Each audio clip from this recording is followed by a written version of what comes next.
আমি আসলে অনেকবার ফিল করছি। আই মিন সাপ্লির উপরে সাপ্লি ছিল। আর সবচেয়ে মজার ব্যাপার হলো ফাইনাল ইয়ারে তো 4টা সাপ্লি।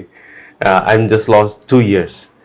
তো ফ্যাক্ট ইজ দ্যাট হলো যে 2টা বছর লস করা বা সাপ্লি খাওয়ার পিছনে অনেক কিছু রিজন ছিল এবং অনেক ডিপ্রেশন, অনেক ফ্রাস্ট্রেশন কাটিয়ে ইন্টার্নি করা এটা আমার জন্য অনেক চ্যালেঞ্জিং ছিল।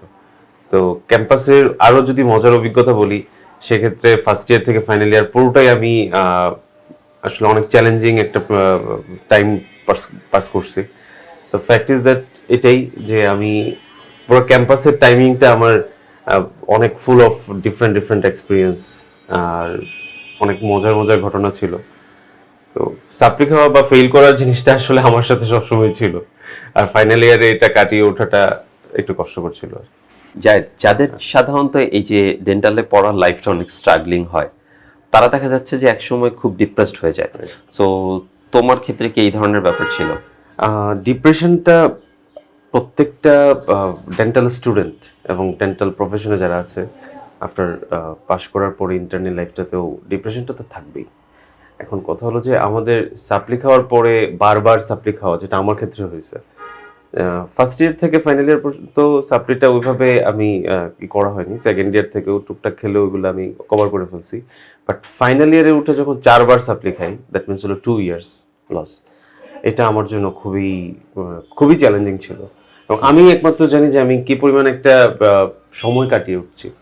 তখন খুব সুইসাইডাল একটা ম্যাটার কাজ করতো যে আমি পাশ করতে পারছি না, বারবার সাপ্লি খাচ্ছি, জুনিয়রদের সাথে পড়াশোনা করতে হচ্ছে, সবকিছু মিলে অনেক অনেক চ্যালেঞ্জিং ছিল। তো আলহামদুলিল্লাহ আল্লাহর অশেষ রহমত ছিল, বাবা মার দোয়া ছিল, সবসময় নিজেরও প্রচেষ্টা ছিল। আমার মনে হচ্ছিল যে না, আমি আমি তখন আসলে অনেক মোটিভেশনাল ভিডিওগুলো দেখতাম, এবং নিজের মধ্যে তখন একটা স্পিরিট নিয়ে আসলাম যে না, আই হ্যাভ টু গো, আমার আরো সামনে যেতে হবে। আমি বারবার পিছলে যাব, পড়বো, কিন্তু আমি যেন ভেঙে না পড়ি, আমি আবার যেন উঠে দাঁড়াতে পারি। এবং ওই স্পিরিটটা নিয়ে আসলে তখন আমাকে স্যাররা অনেক হেল্প করছেন, মেন্টালি বা ফিজিক্যালি। আব্বু আম্মু আমাকে যথেষ্ট সাপোর্ট দিয়েছেন আমাকে যে না তুমি, অনেকবার আমি দেখা যাচ্ছে অসুস্থ হয়ে পড়ছিলাম, বারবার খাওয়া দাওয়ার প্রবলেম হচ্ছিল, ডিপ্রেশনে থাকলে যা হয় ঘুমের প্রবলেম হচ্ছিল। বাট আমার আশেপাশের মানুষজন আমাকে যথেষ্ট সাপোর্ট দিয়েছেন, দ্যাটস ওয়াই আমি বারবার স্ট্রাগলটা করতে পারছি এবং শেষ মুহূর্তে পাশ করে বের হয়েছি।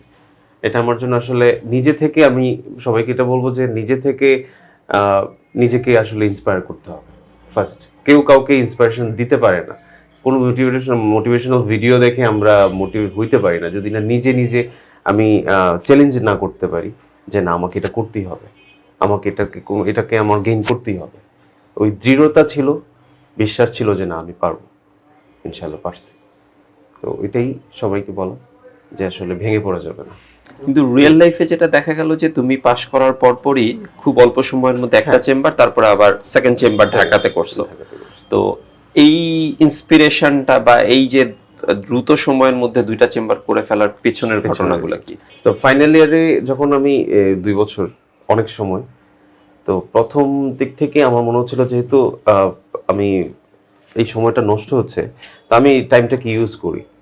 তো দ্যাট টাইম আমি স্যারের চেম্বারে যেতাম, ওয়াশির রহমান স্যার, শ্রদ্ধেয় ওয়াশির রহমান স্যারের চেম্বারে যেতাম, কাজ দেখতাম। বড় ভাইদের সাথে একটা রিলেশন ভালো ছিল, সিনিয়রদের কাজ দেখতে যেতাম আউটডোরে। দেন হলো নিজেদের কিছু কাজ, যখন আমি টুকটাক কিছু কাজ পড়তো, মানে আমি জাস্ট প্র্যাকটিসিং এর দিকেই আমার একটা কনসেন্ট্রেশন ছিল যে আমি পাশ করার পরে আমি ভালো একটা প্র্যাকটিশনার হব, ডেন্টাল প্র্যাকটিশনার হব। তো দ্যাটস ওয়াই আমি বিভিন্ন স্যারের চেম্বারে যাওয়াটা আমি রেগুলার যেতাম এবং আউটডোরে প্রতিদিনই দেখা যাচ্ছে কিছু না কিছু এক্সট্রা কাজগুলো ভাইয়াদের সাথে থাকলে করতাম। এইভাবে আমার কাজের প্রতি ভালোবাসাটা জন্মায় এবং দ্যাট টাইম ইন্টার্নি যখন করি পাশ করার পরে এই 2টা বছর এভাবেই চলে যায়। এটা অনেক কষ্ট ছিল, দাঁড়িয়ে দাঁড়িয়ে দেখা বা আউটডোরে দেখা, স্যারদের চেম্বারে গিয়ে দেখা। যখন যেই স্যারের সুযোগ পেতাম, স্যারদের সাথে রিলেশন ভালো ছিল, যেতাম চেম্বারে। তো ফাইনাল ইয়ারে উঠে এটার আউটপুট পাই আমি। আমি প্রতিটা পেশেন্ট দেখা যাচ্ছে যে এখানে একটা চ্যালেঞ্জিং গল্প আছে যে ফাইনাল ইয়ারে যখন আমি যেহেতু জুনিয়রদের সাথে ইন্টার্নি করছি, তো ওদের আমাদের চেয়ার ছিল, দেখা যাচ্ছে যে কনজারভেটিভে 5টা চেয়ার ছিল, আমাদের পিজিটি ইন্টার্নি মিলে 8-10 জন বা 12 জন ম্যাক্সিমাম টাইমে। তো যেহেতু জুনিয়রদের সাথে করা, তো আমি তো অনেক সময় দেখা গেছে যে রিকোয়েস্ট করলেও পাওয়া যেত না চেয়ারটা। তো সকালবেলা উঠেই চলে যেতাম, সেটা 8টার দিকে আমাদের খুলতো, কিন্তু আমি 7টার দিকে চলে যেতাম ওইখানে আমাদের যে কলেজের যারা চাবি দিয়ে খুলতো তাদের সাথে দেখা হতো, আমি আগে গিয়ে নিয়ে নিতাম, অথবা কোনো কারণে যেদিন মিস হতো এদিন আমি 2টার পরে বা 3টার পরে থেকে যেতাম 5টা পর্যন্ত, এবং প্রতিটা পেশেন্ট ট্রাই করতাম যেন যারা অলরেডি পরের দিনের টিকিট থাকবে আমি নিজে থেকে তাদেরকে 10 জনের মধ্যে দেখা যাচ্ছে 6 জনকে আমি ওই দিনে দেখে ফেলতেছি, এবং সেক্ষেত্রে আমাকে 4টার জায়গায় 5টা করে ফেলতে হচ্ছে, এবং আমি ওই কাজগুলো শেষ করে গেছি। তো এইগুলা অনেক কষ্টের ছিল। এটা আসলে আমার কলেজে বা আমার সাথে যারা ইন্টার্নি করছেন বা আমার কলেজে এখনো মানে যারা আছেন অন্তত জানবেন, কারণ এতটা কষ্ট আসলে না করলে আমি ইন্টার্নি চলাকালীন শেষ হলো সাথে সাথে আমি আল্লাহর হুকুমে চেম্বার দেই এবং খুব ভালো প্র্যাকটিস করি, এখনো ভালো প্র্যাকটিস করছি, এবং আমি প্রতিদিনই আমি আল্লাহর কাছে শুকরিয়া আদায় করি যে ওই কাজগুলো যদি তখন না করতাম আজকে হয়তো বা এত দ্রুত আমি আমি ঠিকমতো পিজিটিও করি নাই, আমি রেগুলার ছিলাম পিজিটিতে, বাট আমার চেম্বারে আমি আলহামদুলিল্লাহ রেগুলারিটি এবং আমার অনেক ভালো একটা প্র্যাকটিস চলতেছে। চেম্বারে তো অনেক বেশি অবসর সময় কাটে। হ্যাঁ, অবসর সময়গুলোতে কি করো? অবসর সময় যদি বলি, আমি চেম্বারে যখন পেশেন্ট থাকে দ্যাট টাইম আমি প্ল্যানিং করি যে কি কি করা যাচ্ছে, রিনোভেশন ব্যাপার, সেটা গ্যাজেট ভিত্তিক হোক, একটা ডিজাইন হোক, ইভেন আমার সিলেটের চেম্বারটায় প্রতিটা কোণে কোণে ছোট ছোট কিছু সুন্দর সুন্দর জিনিস, শোপিসগুলা বা কোথায় কোন জিনিসটা রাখলে আমাকে একটু ভালো লাগবে, পেশেন্ট এসে দেখতে একটু ভালো লাগবে, একটু কুল ব্যাপারটা কাজ করবে। নট লাইক দ্যাট যে আমি অনেক পোস্টার দিয়ে ভরিয়ে দিলাম জিনিসটা আগে পরে, এরকম কিছু না, বাট ক্রিয়েটিভ কিছু সুন্দর সুন্দর সিনারিও বা সামহাও কোনো পিকচার, এগুলা দিয়ে চেম্বারগুলোকে কিভাবে সুন্দর করা যায়, রিনোভেশন ব্যাপারটা মাথায় কাজ করে।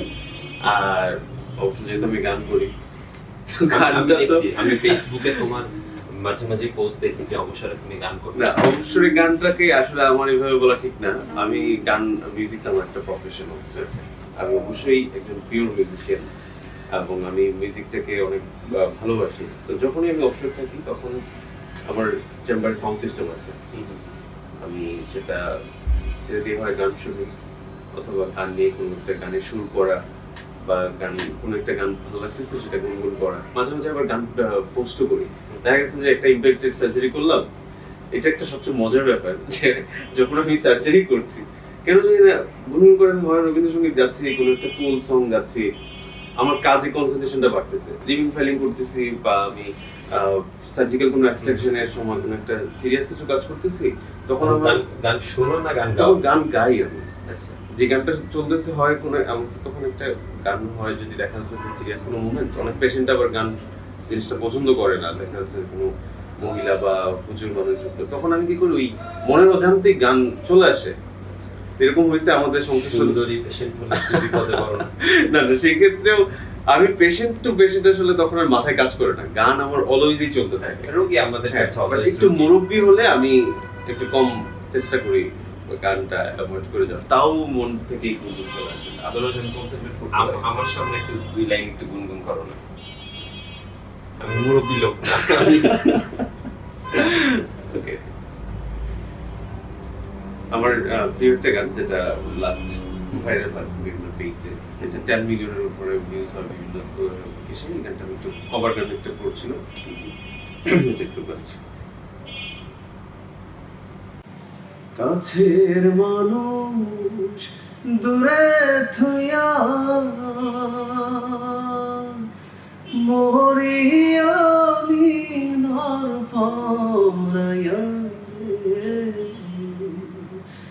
দারুণ জ্বালা দিবা নিশি, দারুণ জ্বালা দিবা নিশি, অন্তরে অন্তরে আমার তো সাধের মন বধুয়া রে, কি জানি কি করে এই না পথ ধইরা, আমি কত জেগেছি চলিয়া, একলা ঘরে মন বধু আমার রইছে পন্থ চাইয়া, ওরে নীল দরিয়া আমায় দে রে দে ছাড়িয়া, বন্দি হইয়া মনোয়া পাখি হায়রে কান্দে রইয়া রইয়া, ওরে নীল দরিয়া।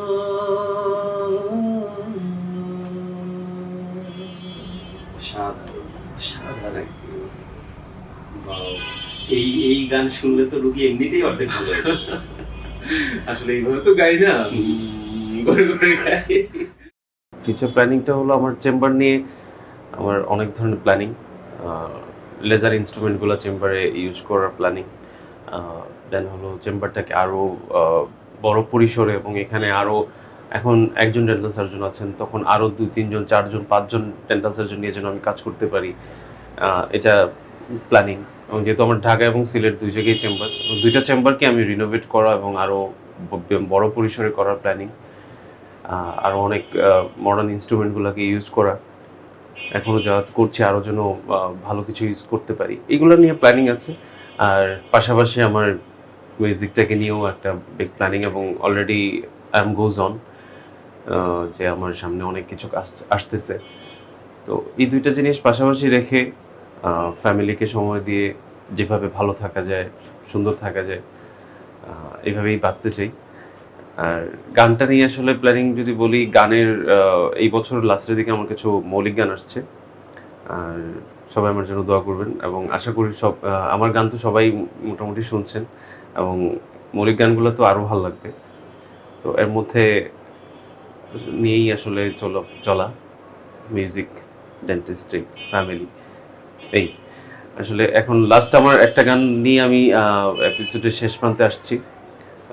সেই গানটা আমার একটা মৌলিক গান, এই বছরের লাস্টের দিকে আসবে, শেষের দিকে হয়তো বা ঈদে আমরা পাবো, এটার মিউজিক ভিডিও হবে। তো গানটা আমি একটু 2 লাইন গান গেয়ে শোনাচ্ছি। এক ফালি গল্প দে ভালোবেসে ফেলেছি অল্পতে, দূরে বহু দূরে উড়ে যায় ইচ্ছেরা, ও আড়ি আড়ি দৃষ্টিতে বেখেয়ালে ভিজব বৃষ্টিতে, তোকে খুব কাছে পেতে চাই ইচ্ছেরা,